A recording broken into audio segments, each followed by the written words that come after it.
Good morning. Good morning. Good morning. This is my time. Good morning. Let me try that again. Are you guys all right? All right. It's good to see you this morning. I'm just going to set up the stage, if that's okay with you guys. Will you allow me that indulgence? I hope that most of you have received one of these handouts of Jeremiah 17. Anyone missing this? You all have it. All right, fantastic. So, third week in a row, Pastor Michael texted me yesterday and said his road is not 100%, and so you got to hear me again, okay? And we'll see. We're actually going to do kind of I put the entire passage from Jeremiah chapter 17, the whole chapter, front and back on this, and we're going to do kind of a 30,000-foot view of this passage, which I found very interesting this week as I studied, so I thought I'd share some of that with you. So that means we're going to miss some of the details, but we're going to do a hierarchy.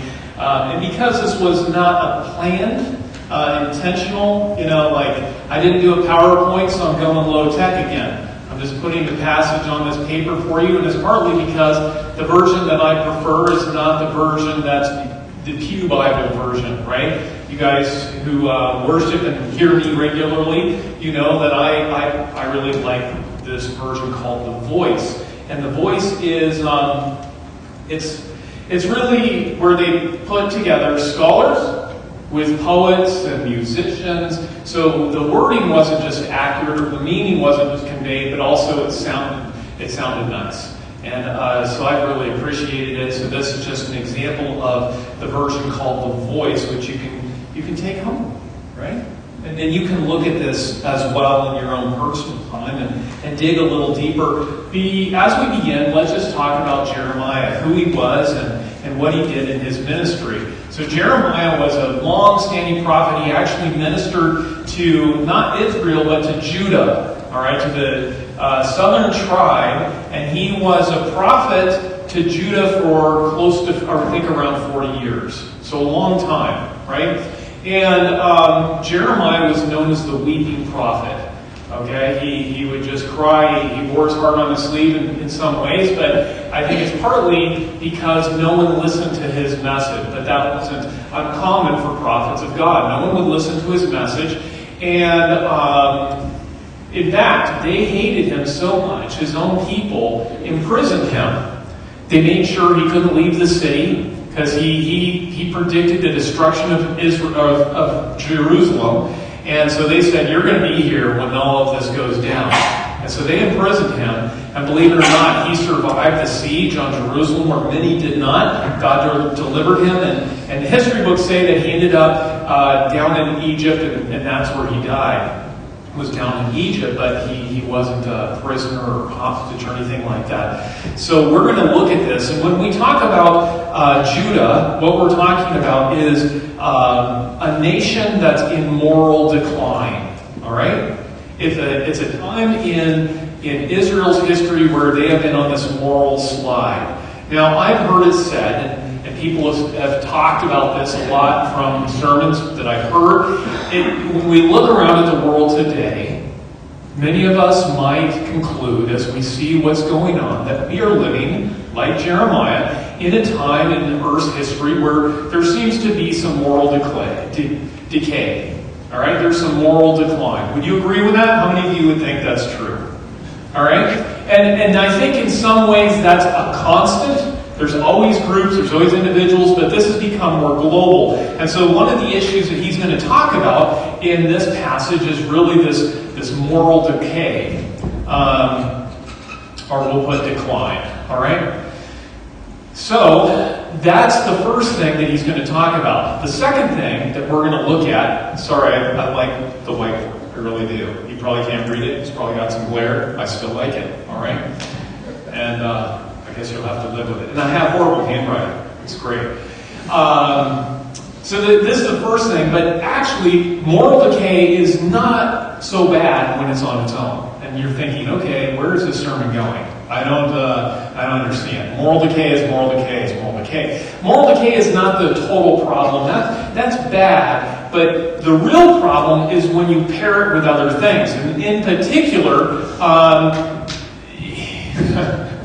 In particular, and this was very specific to the Jerusalem, to the Judean tribe, is they not only paired their moral decay, or had moral decline or moral decay, they actually paired it with pride or arrogance or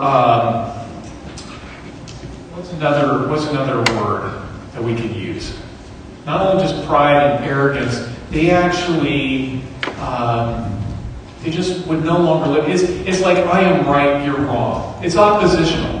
And so moral decay has been fairly common, but what I have been especially interested in, especially in recent years, is I find that there is a greater sense of I'm right, you're wrong. There's no ability to listen any longer.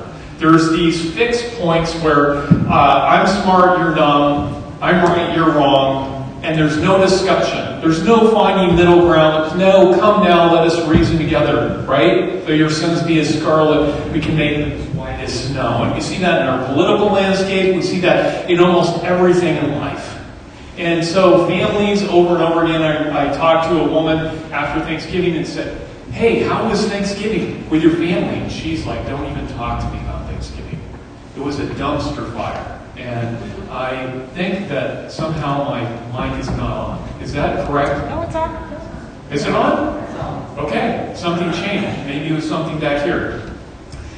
So it was a dumpster fire. Why? Because they could not agree as a family. They got in, I don't know, she wouldn't even tell me. She was so angry when she responded. I'm like, oh, I don't want to touch that. I don't want to go anywhere near that. And my guess is they probably got into politics or whatever they got into. And it was, I'm right, you're wrong. You're in moral decay. I'm morally superior. And so you mix these two things and it becomes absolutely dreadful, toxic. And this is essentially where God's people were back in the time of Jeremiah. This is why he couldn't convince them, because they were right. They were the people of God. They had the truth of God, and you couldn't convince them otherwise. Even though their practices, their daily practice was not really in line with what Scripture said, right? And it had that reflection in a number of different areas. Let's just kind of get through some of these initial verses. I promise you I will not read or go through everything, but I want us to get a flavor. By the way, this is the seventh sermon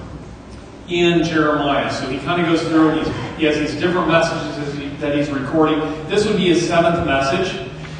And his sermon begins in chapter 16 and ends in chapter 17. And so verse 27 at the end. So basically, we have this entire, or half of the sermon. And when he says, this is from the Eternal One in Jeremiah chapter 17, verse 1, he says, Judah's sin is engraved on the tablets of their hearts. So we talk about the law being engraved in tablets.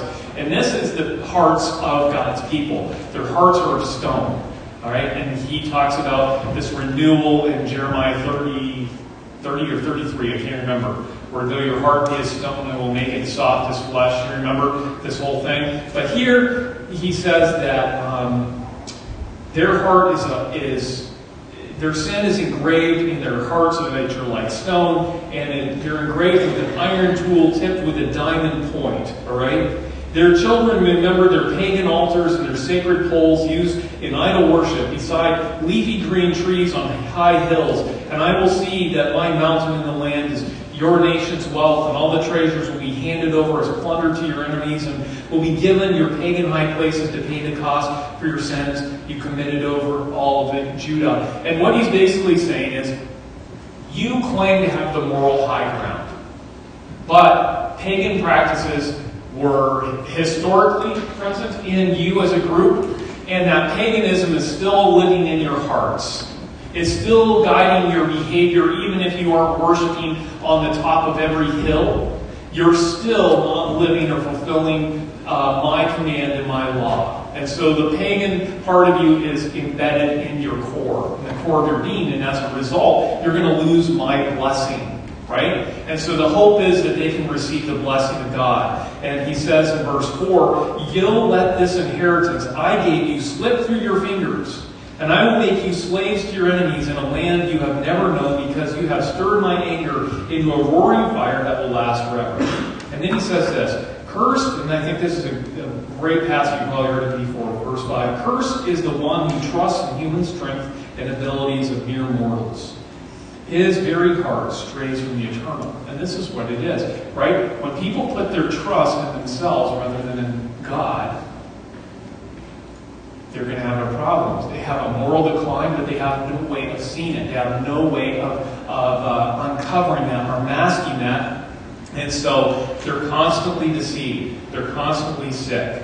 And no one can see them. And what this passage really brings out is that we need an external source to help police us or keep us in line. Does that make sense? You can't know or see right or wrong in and of yourself because you're blind to your own sin. You're blind to your own faults. And I think this is why God set up the church, or He put us into communities, because we need each other. As iron sharpens iron. And we need to rub against one another and have some of these edges, these sharp edges filed down, right? And so that we can actually become sanctified. So I think the church is part of this sanctification process. And so here He's saying, you have this pride, this arrogance, and you are trusting to yourself, and that's the problem. That's a major part of the problem. So you're in moral decline, and then you have pride about it.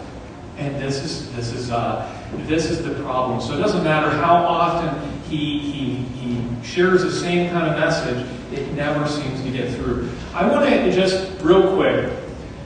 I think of this when I think about this dynamic. What I think about is drinking. Okay. Now this is what I believe. So it's if you're drinking, the more you drink alcohol, the more impaired you become. Right. But the more you drink, the more you're confident that you've got it. Okay? So it's this weird dynamic where you are increasingly impaired, but you're more and more confident that you know what you're doing, you know what you're talking about, and by golly, you can drive. Whatever it is, right? And so this is kind of what the dynamic is in Jeremiah's time. So I remember, I don't think this person was drinking, but it's a similar mindset. It's a similar mindset. And maybe this person was drinking. I remember as a young man, I was in my late teens, early 20s, and I got in the car with a friend of mine, with a couple of friends of mine. There was a couple of people in the back, and there was my friend driving. I think I was in the front seat. And my friend decided, and we kind of lived up in England, California. If you've ever been there, there's a lot of it's on a mountain, it's on a hill. They call it the Holy Hill, if you're a native, if you're local. And there's people who die on the Holy Hill all the time because there's a lot of switchbacks, there's a lot of sharp corners, there's a lot of cliffs, both up and down. And my friend had gotten into a straightaway, and I don't remember if he'd been drinking or what was going on with him. I just can't understand why he would do this. Maybe he was thinking he was drinking, because I don't know why he would do it otherwise. He's starting to speed up. And I'm okay with speed to a certain point, but this got beyond my comfort zone. And he's going, 75, 80, 85, 90, 95, and people were starting in the car to be very nervous, including myself, because I was on the front row of the action, right? And so we were like, you need to stop, you need to slow down, this isn't safe, we don't, just let us out, just whatever he could say. And the driver thought it was hilarious. He was laughing. He thought he was having a good time, and so he continued to increase the speed. And we were close to 100 miles an hour. I don't know if we were a little over or a little bit under. And I'm like, I'm like praying my last prayers, okay? Because I'm thinking we are all dead. You don't know. It's at nighttime. It's dark. There could be a deer that comes out. Anything can happen. And so we're a little bit terrified when, from the back seat, salvation came. And it was in the hands of my friend that was sitting right behind the driver's seat.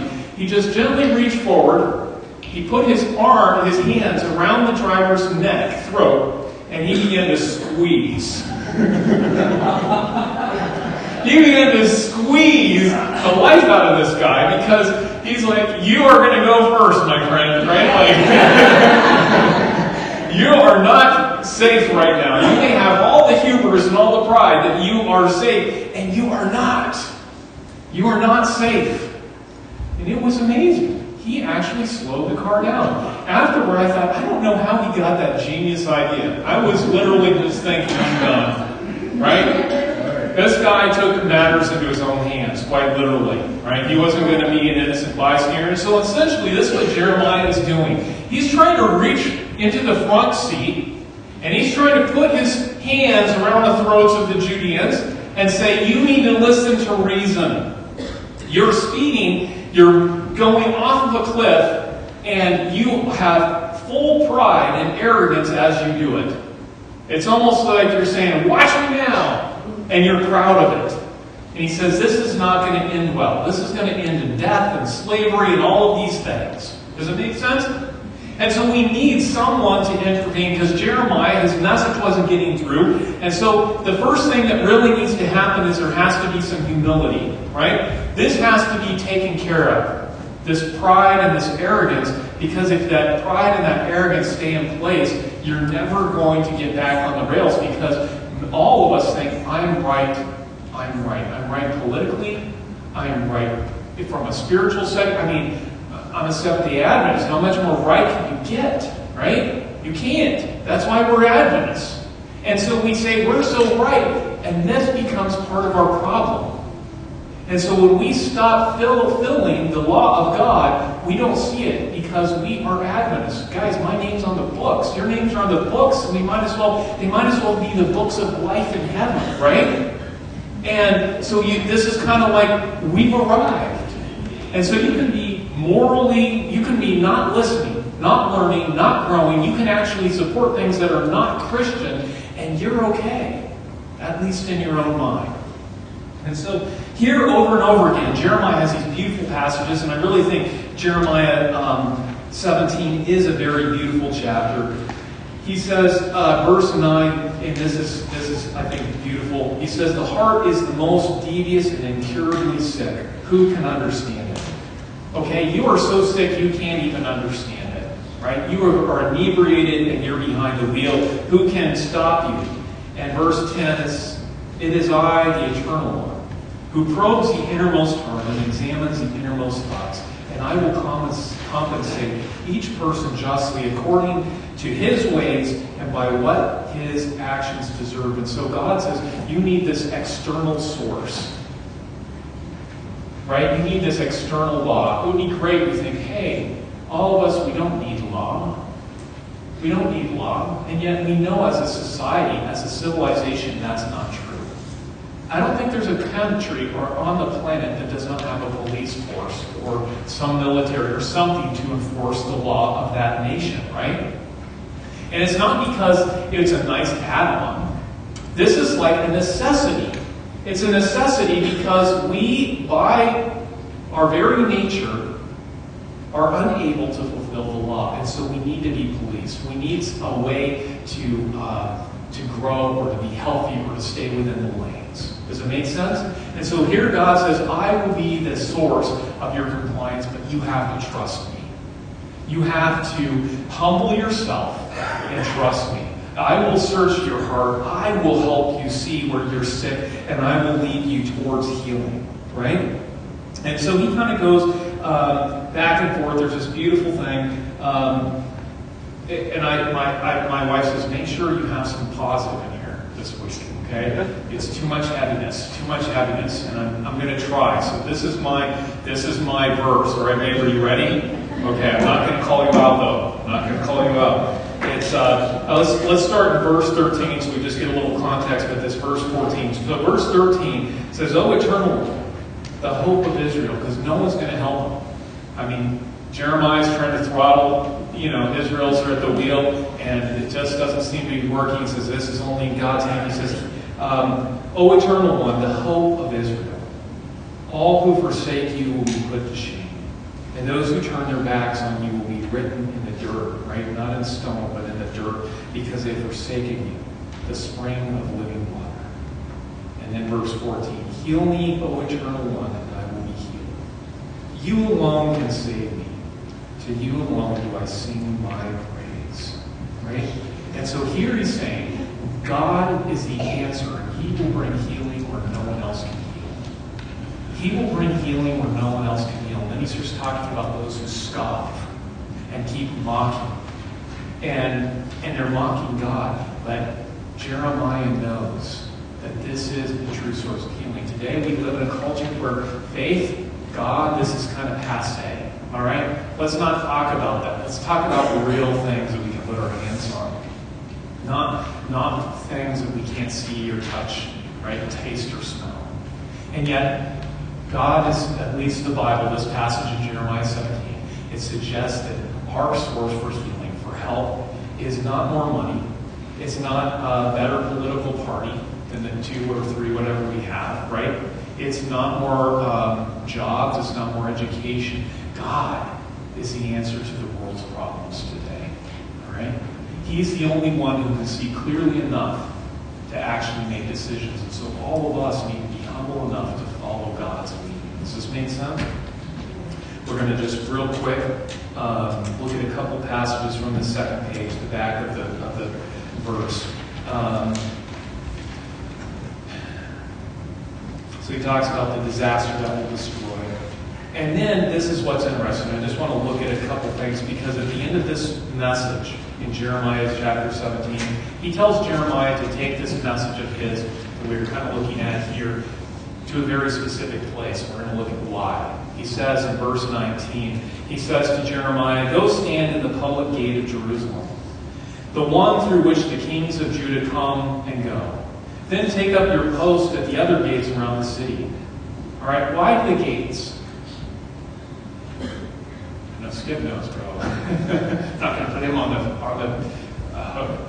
you're new, you're guest, I can't do that. So, maybe next time, right?